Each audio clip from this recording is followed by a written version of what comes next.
Bienvenue sur Channel 2, la chaîne plus intelligente que Channel 1. Nous vous retrouvons comme chaque jour dans notre émission psychologique Voyage dans le subconscient. Aujourd'hui, nous allons enfin connaître la finalité de l'histoire de ce jeune homme perturbé, Kratstrip. Mais d'abord, au milieu de son travail, écoutons Mademoiselle Tiffol, Dick Hart au confessionnal. Quoi? Je dois parler devant la caméra? Mais d'habitude je parle pas devant une caméra, j'y fais autre chose. Ouais, ok. Donc, bon, j'en suis à la moitié de la thérapie avec Crad. Je peux te dire qu'il y a beaucoup de choses sur lesquelles il doute et que bon, je vais l'aider au maximum. C'est bon? Dire au revoir? Au revoir. Bien, nous pouvons désormais revenir au cours de l'histoire qui... Durandal, tu veux un truc à boire? Ouais, apporte-moi un cappuccino. Quoi? Un cappuccino. Tu peux arrêter de chuchoter? Mais à ton avis, pourquoi je chuchote, connasse? Je suis en direct pour l'émission. Oh, pardon. Excusez-moi. Vous êtes toujours sur Channel 2.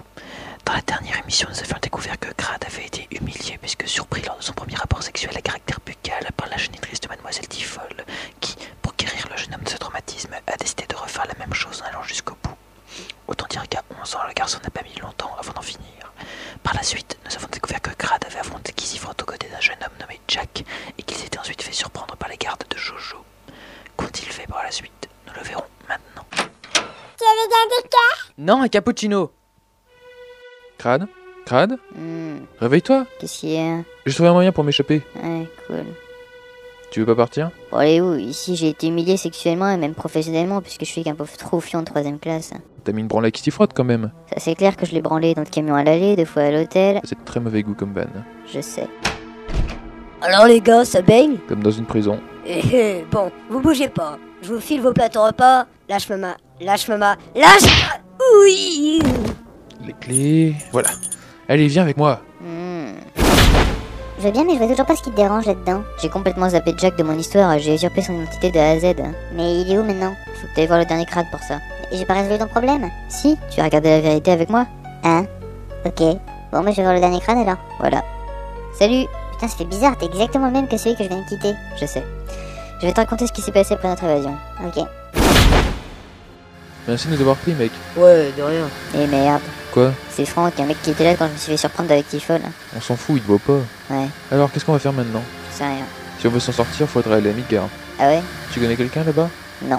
Moi, je connais une fille chez qui on pourrait dormir. Ah ouais, non, mais c'est vrai, il y a sa mère chez elle. Attends, il parlait d'aérer de sa mère? Ouais, j'ose même pas imaginer le résultat. Et nous allons l'imaginer pour vous. Bonjour madame. Vous êtes qui, vous?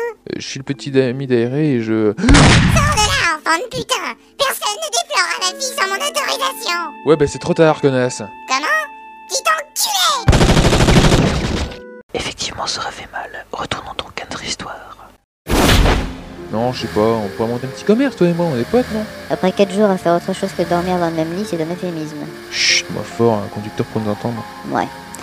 Enfin, moi c'est comme tu veux, je m'en fous. Bon, nous voilà à Midgard. Merde, un barrage soldé. Quoi? Saute! Les soldats vous attendaient sur la route? Ouais, ils nous ont poursuivis après. Arrivés au sommet d'une colline, ils ont réussi à buter Jack et moi je l'ai fait le mort, comme une merde. Une fois qu'ils sont partis, j'ai piqué la lame de Jack et j'ai décidé de faire comme si c'était Jack et c'était moi. Alors Poufy avait raison, tu as consciemment raconté des conneries sur Nibelé, mais le reste pour faire croire que c'était toi. Tu vois, je l'avais dit! T'es pas censé être là? Qu'est-ce que tu racontes? T'es pas totalement réveillé, on dirait! Ben, on est plus dans le monde parallèle? Ah non, pas vraiment, tu es sur les décombres de Middle. Comment va Crad? Plutôt bien, ça fait du bien de dire la vérité. De quoi tu parles? Bon alors, comment vous allez depuis le cratère? Bah écoute, on a un super moyen de transport gratuit tout terrain, le Haut-Vent. Ah ouais, quand même. Et ouais, bon, où est-ce que tu veux qu'on aille, monsieur le chef? Faut faire quoi exactement? On doit récupérer des méga matériaux. Pourquoi faire? Pour éviter que la Chirale les trouve avant nous, les utilise comme munitions pour leur méga canon déplacé de Juron à Midgard contre Kissifrot dans son cratère. J'ai rien compris. Bref, on cherche des méga matériaux. Ok, bah je suppose que Chiron a caché une à Juron. Ah bon? Qu'est-ce qui te fait dire ça? Le fait qu'ils étaient déménagé le canon de Juron. Ils doivent aussi le faire pour détonner notre attention. T'es vraiment un théoricien du complot, toi. Tiens, oui, Kiki, ça va? Bah, mieux que quand j'avais ces ridicules chaussettes pour chien au pied. Allez, on y va. Cap sur Juron.